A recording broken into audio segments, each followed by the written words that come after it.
जारी कर दिए गए हैं। 2 चरणों में सर्वे हुआ था, लेकिन अब बहुत से लोग कह रहे हैं कि हमारे घर टीम आई नहीं थी सर्वे के लिए। बिहार सरकार कह रही है कि एक ऐतिहासिक काम हुआ है, कमज़ोर वर्ग का विकास होगा, उनकी वास्तविक संख्या कितनी है ये पता चल गया। लेकिन क्या प्रोसेस था, कैसे हुआ, पूरा कितना टाइम लगा, इस सब मसलों पर हम बात करेंगे मनोरंजन जी से। ये पटना जिला में नोडल अधिकारी रहे हैं जातीय गणना के, हम उनसे हर मसले पर बातचीत करेंगे। आपका बहुत स्वागत है एबीपी न्यूज़ में।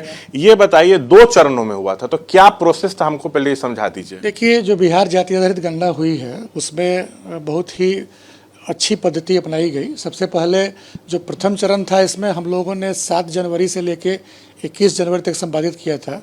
उसमें हम लोगों ने एक एक मकान का, जो भी जिसमें लोग रहते हैं, निवास करते हैं, एक एक मकान का उसका हम लोगों ने सूचीकरण किया। इसका नाम ही मकान सूचीकरण था।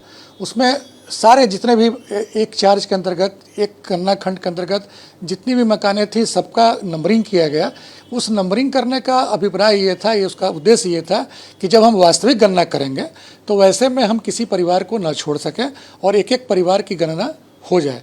तो प्रथम चरण में ये काम संपादित किया गया और उसी आधार पर जब वास्तविक गणना का काम हमारा अप्रैल में शुरू हुआ, 15 अप्रैल में, तो उसमें हम लोगों ने उसी मकान सूचीकरण के आधार पर प्रत्येक घरों का हम लोगों ने सर्वेक्षण किया। हमारे प्रगणक गए, उसके बाद पर्यवेक्षक के स्तर से भी जांच की गई। चार्ज ऑफिसर, जो कि बेसिकली प्रखंड विकास पदाधिकारी या नगर निकायों में जो वहाँ के कार्यपालक पदाधिकारी होते हैं, उनके द्वारा भी इसकी जांच की गई। पुनः इसकी जांच जो जो अनुमंडल पदाधिकारी होते हैं, उनको भी गणना के कार्य में चार्ज के ऊपर के कड़ी में रखा गया था, उनके स्तर में रिव्यू किया गया। फिर जिला पदाधिकारी, जो प्रधान गणना पदाधिकारी होते हैं, उसमें किया गया। तो काफ़ी अच्छी और बहुत ही सुदृढ़ पद्धति इसमें अपनाई गई और गणना के पूरे आंकड़ों को सहेजा गया। मतलब दूसरे चरण में जाति का आंकड़ा जुटाया गया, आर्थिक स्थिति पूछी गई। जी, प्रथम चरण में केवल हम लोगों ने मकान का सूचीकरण किया था। उसके साथ साथ परिवार के मुखिया का नाम, उसके परिवार में कुल कितने सदस्य हैं, जो उनके द्वारा बताया गया, उसको हम लोगों ने संग्रहित किया था। द्वितीय चरण जो था वो वास्तविक गणना का था। वास्तविक गणना में गणना का एक प्रपत्र विभाग के द्वारा बनाया गया था, जो इस तरह का प्रपत्र है, जिसको हम लोगों ने प्रशिक्षण के दौरान इस्तेमाल भी किया था। इस तरह के प्रपत्र में ये काफ़ी विस्तृत इसमें सूचनाएं संग्रहित की जा रही थी, जिसमें केवल जाति ही नहीं बल्कि सामाजिक और आर्थिक आधार पर भी जो उनके जो प्रश्न थे उसमें भी पूछे गए थे। इसमें सारे लोगों के बारे में, एक परिवार के अंतर्गत जितने भी सदस्य हैं उन सबों के बारे में 17 तरह का उसमें हम लोगों का एक प्रश्नावली था, जिसमें कि हम लोग सूचनाएं एकत्र करते थे। उसमें हर एक प्रगणक, जैसे एक गणना करने का एक जो पद्धति बनाई गई, उसमें गणना खंड बनाए गए। गणना खंड में क्या है कि उसमें एक अनुमानतः लगभग 150 परिवार, एक गणना खंड में 150 परिवार रखे गए, ताकि प्रगणक एक पूरे अच्छे तरीके से हर एक घर में जाए, एक बार नहीं दोबारे जाए। ये भी किया गया कि अगर कोई आदमी प्रथम बार में नहीं मिल सका तो उसके पास दूसरे बार भी जाना है, उसकी जानकारी अगल बगल के लोगों से प्राप्त करने के कब रहते हैं। तो ये पूरा प्रयास किया गया कि सभी घरों में प्रगणक समय पे जाएं। उसके बाद पर्यवेक्षकों को भी जवाबदेही दी गई। प्रगणक जब जाते थे तो वो परिवार का जो मुखिया होता था, उससे इसमें सभी लोगों का, परिवार के पूरे सदस्यों का नाम, उनके पिता पति का नाम, संबंध क्या उनका है, उनकी आयु कितनी है, जाति क्या है, जाति का कोड। जनरली हम लोग के पास एक डायरेक्टरी बनी हुई थी, जिसमें कि जितनी भी जातियां बिहार में सरकार के द्वारा संसूचित की गई थी, उसका हम लोग कोड एकत्र, उनसे जाति का नाम पूछ के कोड भरते थे। मतलब घर घर आप लोग गए? घर घर। जो नहीं मिला उसके बाद दोबारा भी उसके आएंगे? दोबारे गए और कोई किसी के से जानकारी मिली तो हम लोगों ने प्रथम चरण में तो हेल्प डेस्क बाज़ाब्ता बना रखा था यहाँ पे जानकारी लेने के लिए, कि अगर कोई किसी ने बताया तो हम लोग वहाँ पे गए और एक एक आंकड़े जो है हम लोग जाकर प्रगणक के माध्यम से किए और पर्यवेक्षकों के द्वारा इसकी जांच भी की गई। फिर ये जो फॉर्म आप दिखा रहे थे, इसमें टोटल 17 कॉलम है।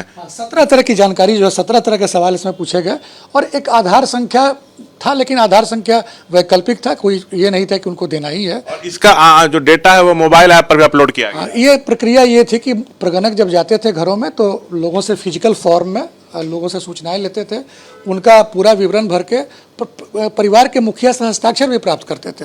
और उनका हस्ताक्षर इसलिए होता था कि जो उनके द्वारा आंकड़े बताए गए हैं वही इस प्रपत्र में भरा गया है, ये सत्यापन के लिए।